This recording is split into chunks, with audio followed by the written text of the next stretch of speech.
You're listening to the Geriatric Mamas Podcast with Jessica Raziri and Sonia Tapley.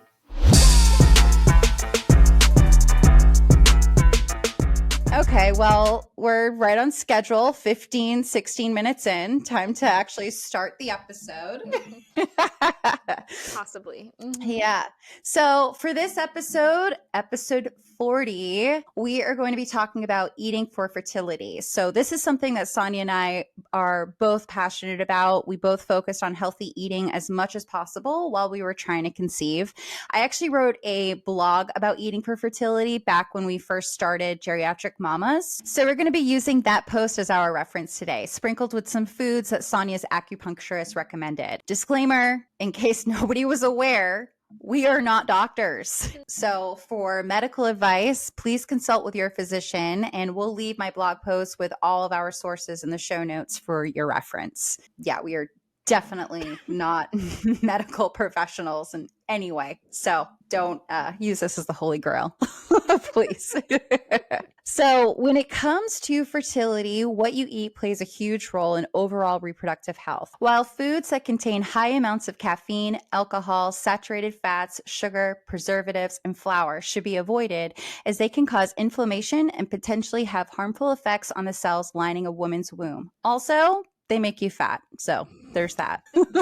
I mean, seriously. I remember when I first turned to Dr. Google to learn about ways of improving egg quality and increasing fertility, I felt very overwhelmed. One blog would say, avoid cheese because it's high in artificial growth hormones, while another would say that dairy is beneficial to fertility. One medical journal would say to avoid coffee completely, while another would say a cup a day was fine. Rather than picking and choosing which diet felt easiest to follow, hint, it was obviously the one that said I could have coffee, I decided to turn to science. Now, Sonia, with some science. Here I come. One of the big players in overall reproductive health is omega-3 fatty acids. Omega-3s regulate hormones, which is important for ovulation. They increase blood flow to the uterus, reduce inflammation in the body, and improve the ability of an embryo implanting in the uterus. Studies have shown that omega-3s are also essential to sperm function as they help build the acrosome of the sperm cells. This is the covering over the sperm's oval head and what works to break down the outer layer of an egg cell for fertilization. Couples who are trying to conceive should consume 1,000 milligrams of omega-3 fatty acids a day. Well said, Sonia. Foods that are high in omega-3 fatty acids include mackerel, salmon, cod liver, herring, oysters, sardines, anchovies, caviar, flaxseed, chia seeds, walnuts, soybeans, seaweed, and algae. Who the fuck eats algae? That's weird. Oh, and also hemp seeds. Almost forgot hemp seeds. I've seen like algae as like a smoothie ingredient, like a smoothie supplement. I don't know. Like, I think it's just really like a powder scoop or something that they pop into. That makes sense. Yeah. Yeah, I just picture the gross shit, the green shit that's on the side of like a fish tank. Yeah. Like, I'm good. You go like lick a fish tank. It's for fertility. I'm trying to get pregnant. Sick. Like, it's so gross. I'm like not a big fan of like seaweed in general. So like just thinking about algae, it's really hard. I'm glad that it comes in a powder. That's really yeah.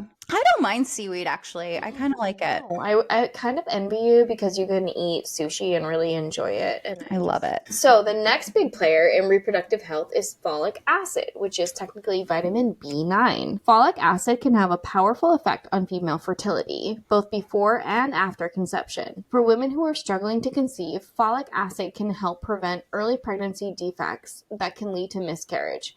In addition, folic acid helps with cell metabolism throughout the body, including within the ovaries. Studies have shown the use of folic acid supplements in women undergoing IVF helped optimize the homocysteine pathway in follicular fluid, which is associated with better embryo quality and greater chance of becoming pregnant.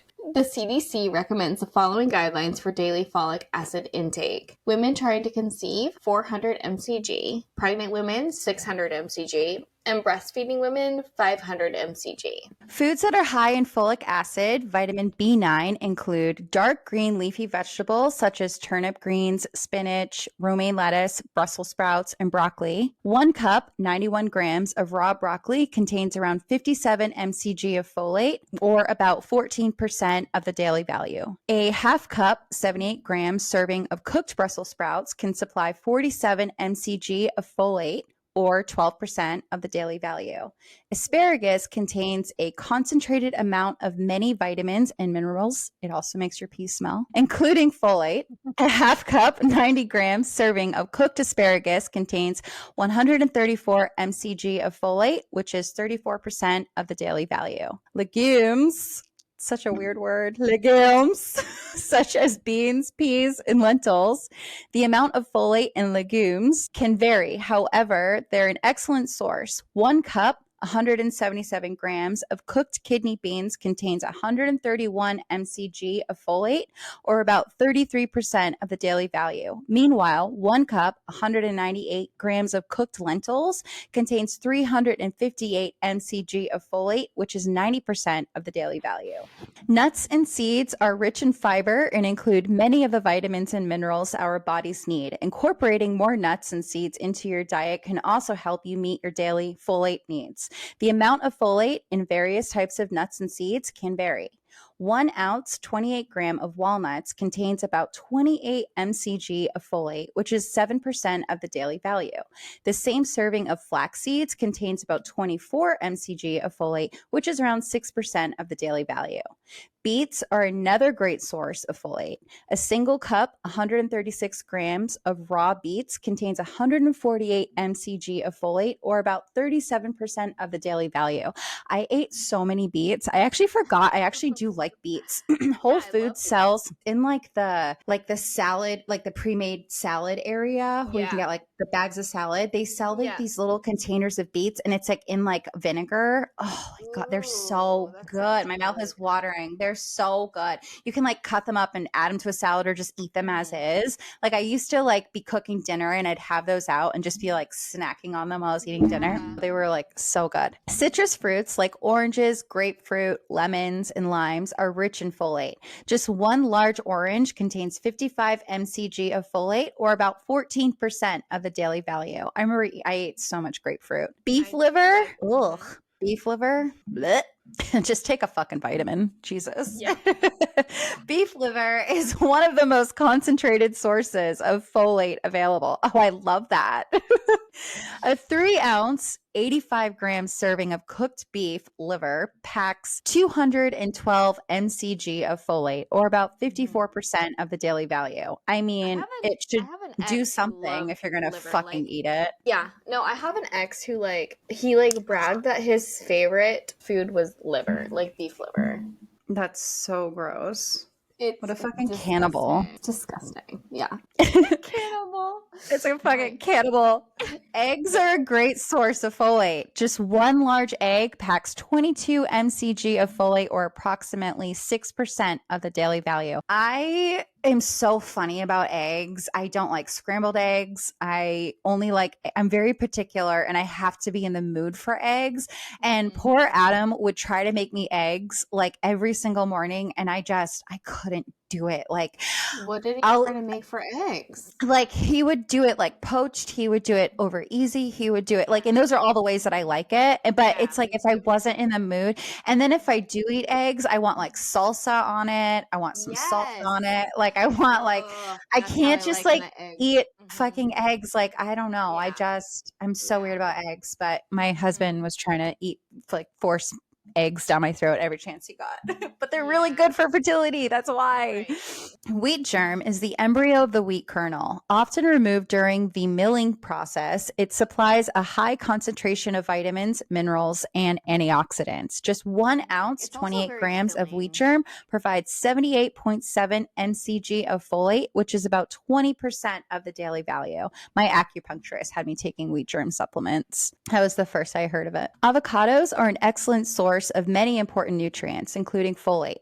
1/2 of a raw avocado contains 82 mcg of folate, or about 21% of the daily value. I love avocados. Fortified grains such as bread and pasta have been fortified to boost their folic acid content. The amount can vary between different products, but 1 cup, 140 grams of cooked spaghetti supplies about 102 mcg of folate acid, or about 25% of the daily value. Papaya is jam-packed with folate. 1 cup, 140 grams of raw papaya contains 53 mcg of folate, which is 13% of the daily value. Bananas are also high in folate and can easily help you meet your daily needs when paired with a few other folate-rich foods.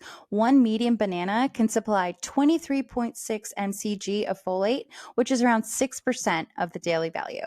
Many studies have shown that vitamin D levels are associated with female fertility and a healthy pregnancy outcome. Increased vitamin D intake has been shown to improve female fertility. Research shows that vitamin D levels are also correlated with sperm production and motility. An intake of 800 to 1,000 IU of vitamin D per day is recommended for couples who are trying to conceive. Foods that are high in vitamin D include mushrooms are the only sufficient non-animal source of vitamin D. Like humans, mushrooms can synthesize vitamin D when exposed to UV light. However, mushrooms produce vitamin D2, whereas animals produce vitamin D3. Though vitamin D2 helps raise blood levels of vitamin D, it's not as efficient as vitamin D3. However, it's still a good source. Some wild mushrooms are an excellent source of vitamin D2 because their exposure to UV light.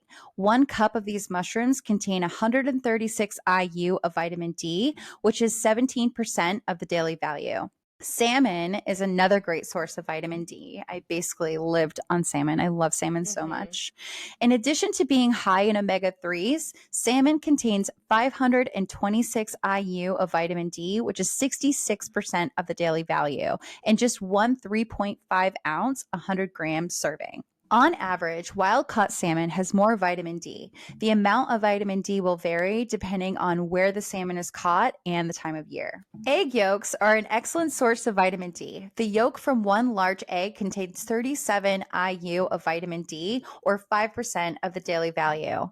Herring, often smoked or pickled, is a great source of vitamin D. Fresh Atlantic herring provides 214 IU per 3.5 ounce, 100 gram serving, which is 27% of the daily value. Canned tuna packs up to 269 IU of vitamin D in a 3.5 ounce, 100 gram serving, which is 34% of the daily value.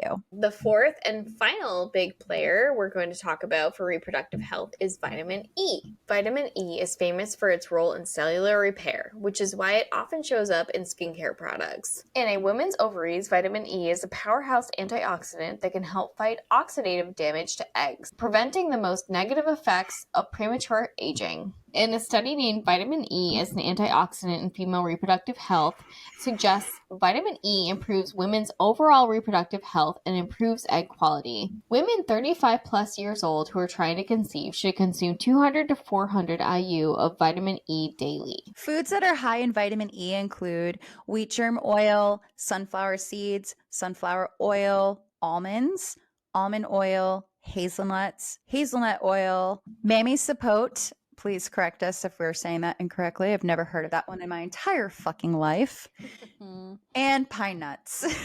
So, you know how we had Abby on? What was Abby's episode? Episode 6? Yeah. So her cousin used to live like in this house that we would go to on vacation, and he like lived there, and he had this stash of like a ton of like packages of pine nuts. And Pine nuts are so good. I love them so much. You like them? Yes. So Like, Abby well, and don't you I- like pesto? Pesto has pine nuts in it. I do, but it took a long time for me to like it. Like in my 30s, I started to like it. So What? that might be why this happened. Oh, so one so time, good. Abby and I snuck into her cousin's room at this house, and we like decided to try his pine nuts.